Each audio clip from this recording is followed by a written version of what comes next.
Alfredo Errejón, propuso dar garantías a los militares que aporten información sobre detenidos desaparecidos. Estas declaraciones, de las cuales vamos a ver un tape ahora, generaron polémicas y ese será nuestro segundo tema de debate aquí en la tele. A mí no me consta el pacto de silencio. A mí lo que me consta es que el que sabe y no habla es porque de repente se toma alguna precaución. ¿Sí? Es eso. Pacto de silencio, no sé. Nosotros creo que tenemos que recurrir a los que saben y hablar con ellos. Hoy ya muchos no están, muchos han fallecido, otros están en una edad, ¿no? En un tiempo de su vida ya que están muy agotados, son seniles, tienen problemas de memoria, tienen todos los problemas que le puede pasar a una persona anciana, ¿verdad? Si alguien sabe y no habla, debería hablar. Bueno, por ahí va el camino. Yo creo que este no es el momento de debatir eso. Sería bueno debatir, tener un debate de eso y poder tener esos testimonios. Errejón, quien desde este viernes ocupa el cargo de mayor jerarquía de las Fuerzas Armadas, planteó ofrecer garantías a militares que aporten información. Yo digo darles garantías para que puedan hablar y decir cuál es la finalidad, qué es lo que queremos nosotros, qué estamos buscando. Tenemos que ir por ahí, si después de todo el tiempo que ha pasado se puede entender que estamos en esta situación y hay gente que todavía puede estar buscando a sus seres queridos, ¿verdad? Bueno, creo que hay que buscar una solución lógica, sensata, equilibrada, ¿verdad? Ecuánime, que nos pueda hacer llegar a esa meta. Como les decía, este tema ya ha causado polémica, lo vamos a comenzar a tratar desde nuestro móvil y también con invitados, pero antes una reflexión inicial de nuestro panel sobre este tema como tal, es decir, la posibilidad de dar esas garantías o algún tipo de beneficio a aquellos militares, porque mucho se ha hablado del manejo de la información falsa, de la ubicación de posibles lugares de restos de desaparecidos, en fin. ¿Qué opina Alejandro Camino sobre este tema? Bueno, en principio lo que me sale decir es que yo celebro el tono del general. A mí me parece bien que se aborde este tema desde la perspectiva humana y además diciendo lo que todos sabemos y que durante tantos años se ha implícita o explícitamente callado, que son los militares los que conocen, son los militares los que saben y son esos militares los que han callado. Acá arriba de la mesa creo que el debate que como sociedad nos tenemos que dar es ¿cuál es la finalidad? ¿La verdad y la justicia juntas? ¿O de pronto es hora de que, entre comillas, nos conformemos con la verdad? Pero a mí me gusta el tono y para tener ese tono creo que se necesita un grado de coraje que yo lo advierto en el general. Pero poner sobre la mesa el tema en términos que decía Ale, creo que es de algún modo volver a girar el gran debate que hemos tenido como sociedad durante todos estos años. Creo que garantías se les ha dado muchas, ¿no? Llevan 40 y pico de años de garantías. De hecho, bueno, por eso ha costado tanto hacer justicia y la impunidad sigue vigente. De todas maneras, celebro, y comparto con lo que decía Alejandro, que por lo menos se ponga el tema arriba de la mesa como un tema de preocupación, que se entienda que no es revisión histórica o un delito que prescribió, sino que la desaparición es un delito que continúa y que a diferencia del comandante en jefe del Ejército, quien asume ahora este cargo de jefe del Estado Mayor de la Defensa, no diga que es un tema que no le importa a nadie porque ya pasó. Entonces me parece que esto abre la cancha para el debate y eso es siempre bueno. Graciano. En una institución jerarquizada y disciplinada como es el Ejército, el hecho de que un general, y además un general recientemente ascendido, tenga este enfoque sobre el tema, yo creo que va más allá. No hay que tomarlo como una declaración estrictamente personal, sino que yo creo que traduce un abordaje institucional que me parece que tiene que ser bienvenido. El presidente Valle en su época hablaba de un estado del alma y esa expresión luego se fue esfumando en la historia del país y yo creo que de algún modo las declaraciones muy mesuradas, muy medidas, muy compartibles del general Errejón, yo creo que remiten a eso, ¿verdad? A reconstruir un estado del alma que es indispensable para que una sociedad que sobre este tema y sobre muchos otros también, ha estado profundamente dividida en el pasado y que seguramente nada va a solucionar el tema de fondo, por más que se encuentren los restos, lo que pasó nada lo va a poder remediar, ni las omisiones, ni las injusticias que se cometieron, pero yo creo que esa actitud traduce por lo menos para mí, yo lo veo de esa manera, un sentido genuino, auténtico de llegar a ese estado del alma que le permita a un país pequeño como Uruguay, una sociedad fragmentada y dividida, bueno, mirar el futuro con otros ojos. Alfredo. El pacto de Omertá, de los milicos de aquella época, sigue vigente y los que han sido procesados nunca quisieron hablar, porque seguramente muchos de los que están presos, que algunos han muerto y otros siguen vivos en prisión domiciliaria, saben algunas de estas cosas. Yo creo que hay militares más jóvenes, como el caso de Ramón, que seguramente no tenían nada que ver. Pero entendámonos, el sistema funcionaba para todos. Todos los que estaban en el ejército, en la Fuerza Armada en aquel momento, sabían del tema. Ahí no hay una cuestión de que algunos sí, otros no. Era una cuestión institucional.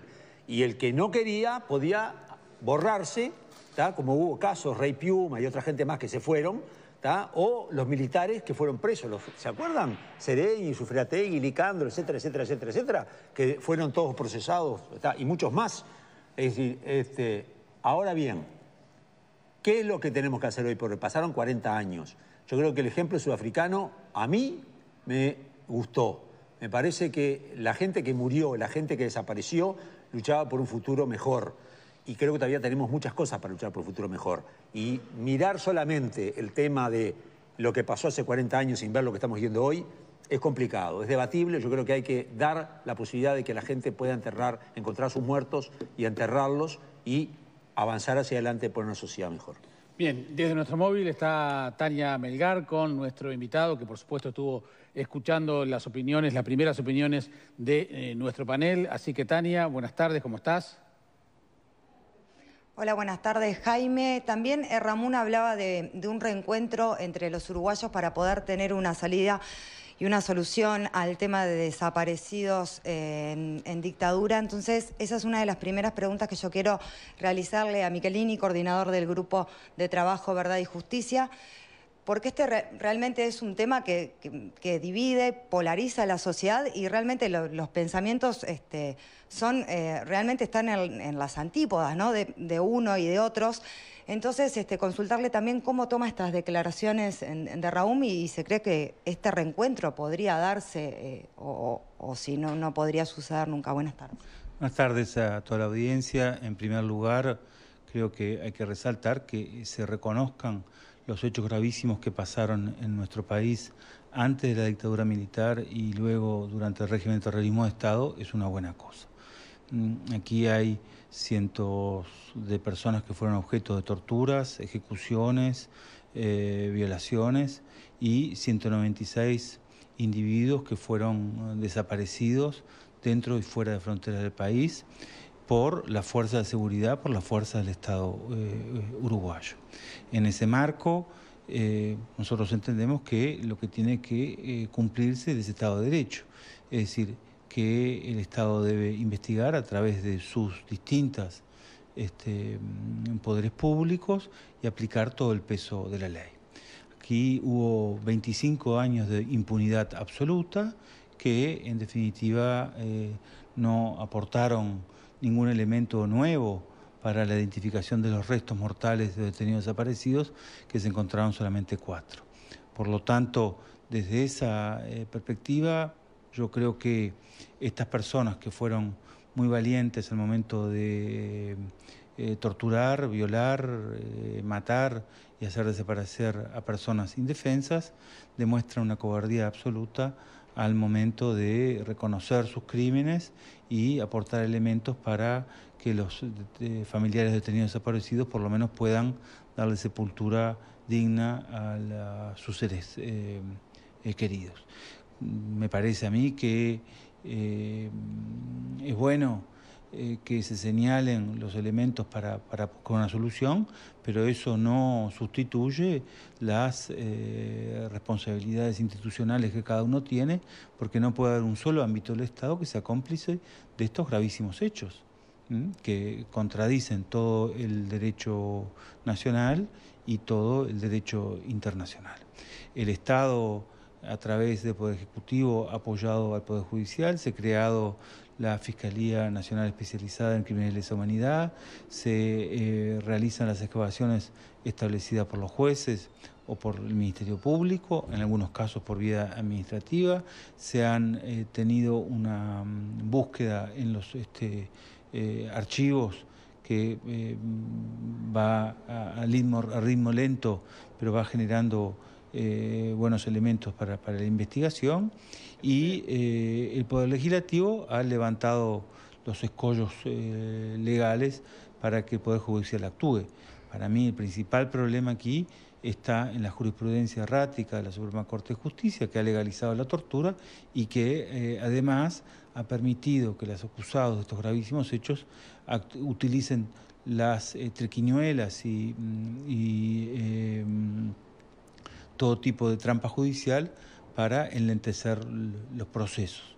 Desde esta perspectiva creemos que es el saldo que queda y por lo tanto en lo que respecta al Grupo de Trabajo de Verdad y Justicia, por cierto, si el Parlamento genera alguna situación, algún marco nuevo, será el Poder Legislativo que lo hará, pero desde nuestra perspectiva se debe aplicar todo el peso de la ley a los efectos de concretar verdad y justicia. Jaime, sí, querías realizar la consulta. Sí, Felipe, ¿qué tal? Gracias por estar allí en nuestro móvil. Y tú en su momento, cuando se conocieron estas declaraciones, hiciste referencia en alguna declaración a un pacto mafioso entre militares justamente para no dar información. Lo que te pregunto es, ¿qué crees tú que ha cambiado, digamos, en la situación de los militares para que Errejmún diga esto que dijo y plantee esta posibilidad y haga este planteo? Yo advierto que los dos principales problemas que tienen el esclarecimiento del destino de detenidos desaparecidos es el paso del tiempo. Efectivamente, allí hay un problema, las pruebas se evaden, los testigos fallecen, la memoria juega sus trampas, los victimarios y las víctimas también alcanzan mayoría de edad importantes, y eso es un elemento que claramente conspira con un esclarecimiento máximo. El segundo escollo es el pacto mafioso de complicidad y silencio de los principales perpetradores, porque saben las cosas, saben los elementos con los que actuaron y conocen el paradero y destino de los detenidos desaparecidos. En la perversión más absoluta se han en definitiva empeñado en no aportar información ya a 40 años de los hechos gravísimos que fueron ellos responsables. Bueno, ante un pacto mafioso lo que hay que actuar es con todo el rigor de la ley, y me parece que esa es la conducta que todo el aparato del Estado, un aparato de Estado democrático, respetuoso de los derechos y deberes y garantías hacia los ciudadanos, debería tenerse, por supuesto, en el marco del debido proceso, ¿verdad? Porque no se trata de revanchismo, sino que se trata de justicia. Muy bien, Tania, te dejamos cerrar el móvil desde allí, por favor. No, bueno, simplemente alguna última reflexión sobre este tema para poder cerrar. Hablando de bueno, ¿cuáles serían las garantías? Creo que quizá tú lo dejó entrever, que se tenga todo el peso de la ley. Quizás usted considere que, bueno, que es como un intercambio, bueno, dar alguna información, pero que no se tenga todo ese peso de la ley. Eso se puede leer entre líneas. ¿Considera que no? Mire, en primer lugar, la lucha contra la cultura y la impunidad es una lucha larga y que en definitiva tiene avances y retrocesos, y que no debemos dejarnos ganar por los avances ni en definitiva detenernos ante los retrocesos. Lo que me parece es que lo que no se puede asumir es que son hechos nimios, que en definitiva es casi una falta, o como que no hubo ninguna contravención. Si usted, amparado en su uniforme, amparado en todo el aparato estatal, en la impunidad absoluta, jugó a ser Dios, a decidir quién vive y quién no vive, a quién torturo y a quién no torturo, quién se salva y quién no se salva, a quién se hace desaparecer y a quién se hace aparecer, el Estado, la sociedad, debe reaccionar en forma clara y contundente, que me parece que eso es lo que se necesita. Me parece que lo fundamental es que se aplique todo el peso de la ley, que por supuesto, si hay una persona que tiene temor de hablar, hay que darle garantías para que no exista ese temor. Y si es un testigo no va a tener ningún problema. Si es una persona que estuvo involucrada lateralmente en un hecho, bueno, eso va a ser determinado. Lo que no puede pasar es que un grupo de personas, de delincuentes vestidos de uniformes, tengan de rehén a toda una sociedad. Ya tienen 40 años, nos tienen 40 años de rehén a la sociedad uruguaya en su conjunto, y por lo tanto creo que eso es no es aceptable. Felipe, muchísimas gracias. Siguen ustedes, Jaime. Gracias, Tania. Era Felipe Michelini, coordinador del Grupo de Trabajo por Verdad y Justicia. Y ahora recibimos con mucho gusto a nuestro invitado, que es Raúl Olivera, director ejecutivo del Observatorio Luz Ibarburu. Hola, bienvenido. Gracias. ¿Cuál es la primera reflexión que le surgió a ustedes cuando desde el Estado Mayor de la Defensa, su nuevo jefe, planteaba esta polémica, esta suerte de garantías para poder dar algún dato más sobre dónde puedan estar restos de detenidos desaparecidos? En principio me resultó extraño que un funcionario del Estado pida garantía. O sea, desconoce las garantías del Estado de Derecho que existen en el Uruguay. O sea, me parece que en ese sentido me extrañó justamente que desde una posición de un funcionario del aparato del Estado, de alguna manera representante de una porción de lo que es el Estado, plantee que debe tener determinadas garantías. Me pareció, en principio, extrañeza, y después lo que me parece que ahí lo que se trasunta es una situación que vivimos hace 40 años, que de alguna manera la posibilidad de entregar los restos, los huesos de los compañeros que fueron desaparecidos se transforma en una suerte de moneda de cambio. O sea, yo doy esta información y por lo tanto exijo a partir de eso. Es como si mañana, en este Estado de Derecho que estamos hoy, un delincuente secuestra a alguien, lo tiene secuestrado en su casa y pida que para entregar a quien tiene secuestrado pida determinados tipos de garantías. ¿Qué garantías le da el Estado uruguayo hoy? Las garantías del debido proceso, digamos. Entonces, en ese sentido, lo primero que me produjo fue extrañeza. Y por otra parte, después pensé en una reflexión que tiene que ver con algo que de alguna manera ha estado instalado desde la salida de la dictadura. Yo recuerdo que antes que se produjera la salida de la dictadura, las principales organizaciones de derechos humanos que existían en aquel momento, que recuerdo Serpaz y el Sur, no sé, me acuerdo si estaba el familiar de detenido desaparecido, no sé si estaba el PCNT también en ese momento, sacaron un documento donde pedían la instalación a nivel de Parlamento de una comisión investigadora sobre los crímenes del terrorismo de Estado. ¿Qué es lo que sucedió? Se creó una comisión investigadora, pero ¿fue sobre los crímenes del terrorismo de Estado? No, fue solamente sobre el tema de los desaparecidos. A partir de ahí se instala una estrategia donde de alguna manera se quiere constreñir el tema de la violación a los derechos humanos solamente al tema de los desaparecidos. La Comisión para la Paz es otro ejemplo. Las investigaciones que hizo el fiscal Sambucetti en cumplimiento supuestamente del artículo 4 también se limitó pura y exclusivamente a investigar el tema de los desaparecidos.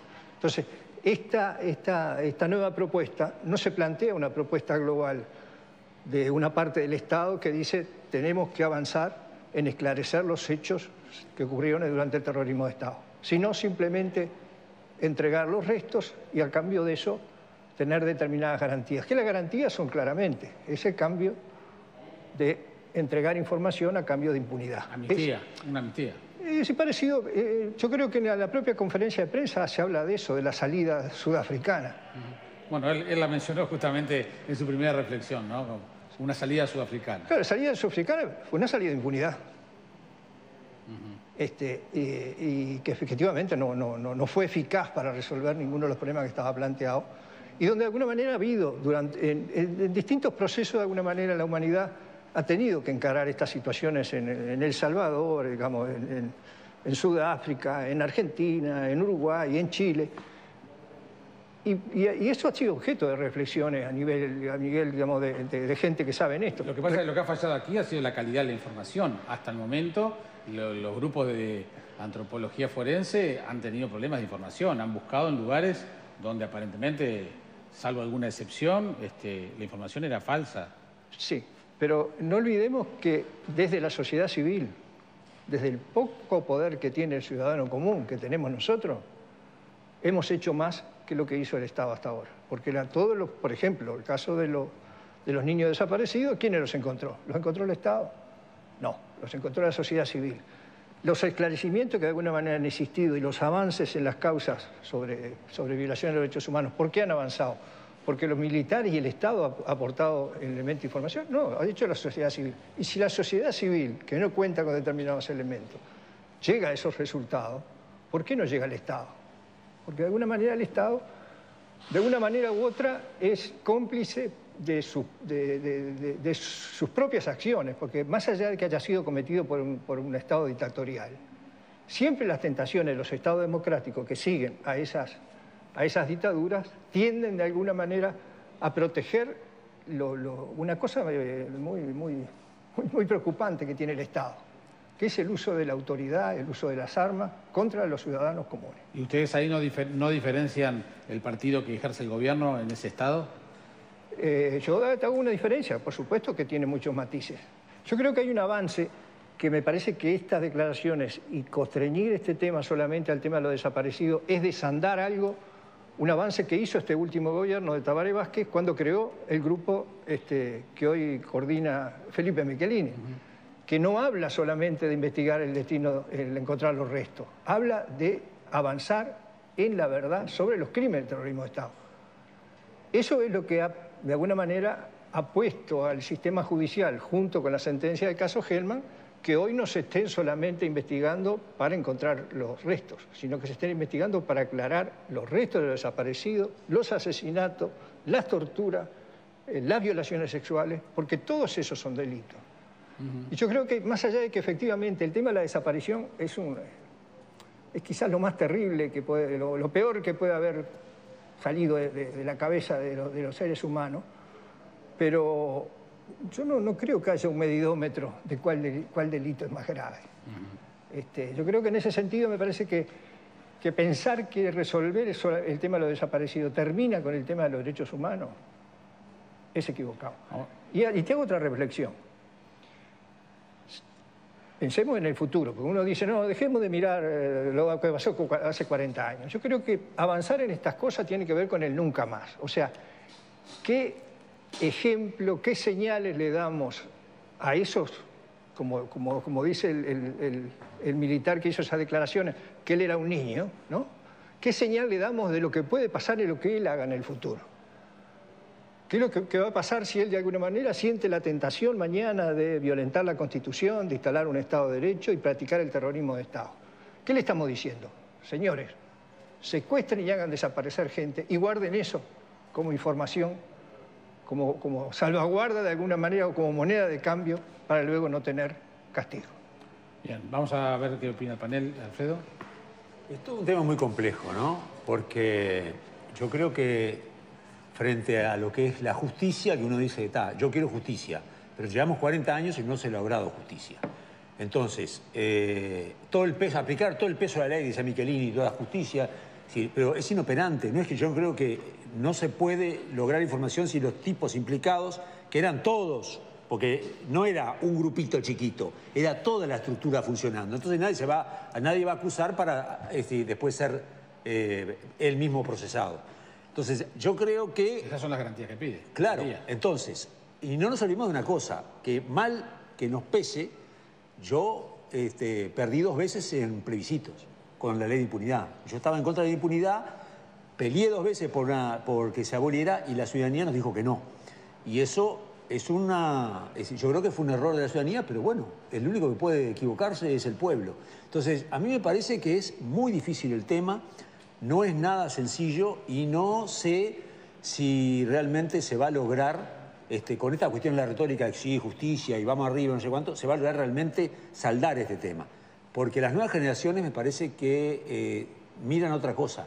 Entonces, es muy sensible, es muy doloroso, porque quienes tienen o quienes tenemos gente que ha sido desaparecida, asesinada, etcétera, conocida, familiar, amiga, es dolorosísimo. Pero mirar la realidad también es decir, bueno, ¿cómo saldamos este tema? No es sencillo. Mascale. Es un tema muy doloroso. Yo creo que, en lo personal, no creo tener muchos elementos para aportar más allá de lo que ya se ha dicho acá. O sea, yo participo del sentimiento general de la necesidad de un reencuentro de la sociedad uruguaya. Ningún reencuentro de la sociedad puede establecerse sobre la base de la mentira, sobre el ocultamiento, sobre la farsa. Me parece que es faltar el respeto a la gente.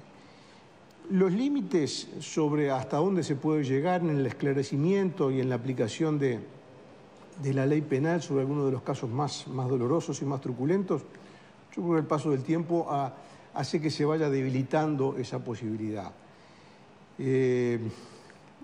Poca cosa más puedo agregar.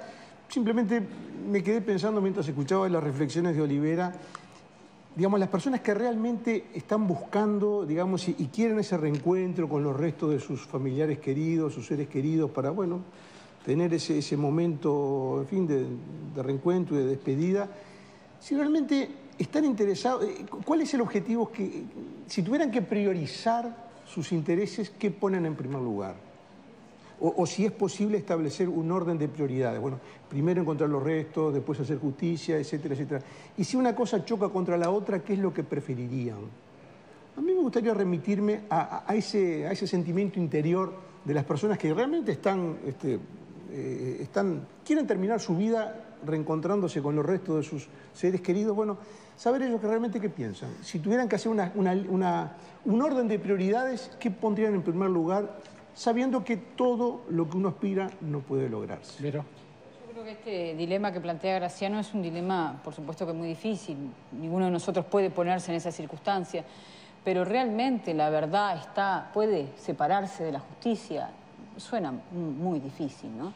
Hablar de garantía, yo creo que la ley de caducidad, la ley de impunidad, qué mayor garantía que esa. Y pese a eso, y pese al artículo 4 que hablaba de la búsqueda de la verdad, renunciamos a la justicia, pero no a la búsqueda de la verdad, y no prosperó. Todos vimos cómo Bertolotti con Vázquez entró a un predio militar engañado, buscando a María Claudia García de Gelman, y ese dato era falso. Pasó recientemente otra vez con el comandante en jefe del ejército.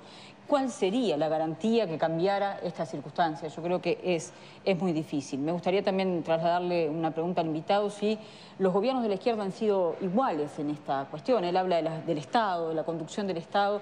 ¿El gobierno de Mujica fue igual que el gobierno de Vázquez en la búsqueda de la verdad? Porque recordamos a un Mujica que dijo, bueno, toda justicia tiene algo de venganza, y habló de los viejitos y de la cárcel y algunas otras cosas que todos recordamos. Así que también está bueno no poner todo en la misma bolsa y decir, sí, se avanzó, y se avanzó tanto en tal gobierno y poco en otro. Tal vez él tenga esa información. Para que no se nos junten muchas preguntas, te dejamos ahora para después de la respuesta de Olivera sobre lo que planteaba Graciano y lo que planteaba Verónica. Empiezo por lo último. Yo creo que si efectivamente tendría que valorar los distintos gobiernos, sobre todo de la asunción del Frente Amplio, porque me parece que ahí sí hubo un cambio, con matices, pero un cambio distinto a la lógica de moverse con relación a este tema en el marco de la lógica de la impunidad. Yo, con el gobierno de Mujica, en este caso, yo creo que no, desde el punto de vista de los derechos humanos, para mí fue el peor gobierno que tuvimos. Porque los estados y los titulares de los estados no solamente tienen que tomar medidas administrativas, también tienen que hacer gestos políticos. Y yo creo que Mujica hizo esos gestos justamente, que de alguna manera, yo siempre digo, se apropió del dolor ajeno. Él asumió, y efectivamente que él sufrió, vaya si sufrió dolores. Vaya si sufrió violaciones de derechos humanos y la situación que vivieron todos los rehenes. Pero él, de alguna manera, es como una suerte de Cristo que dice, yo sufrí todo eso y yo perdono.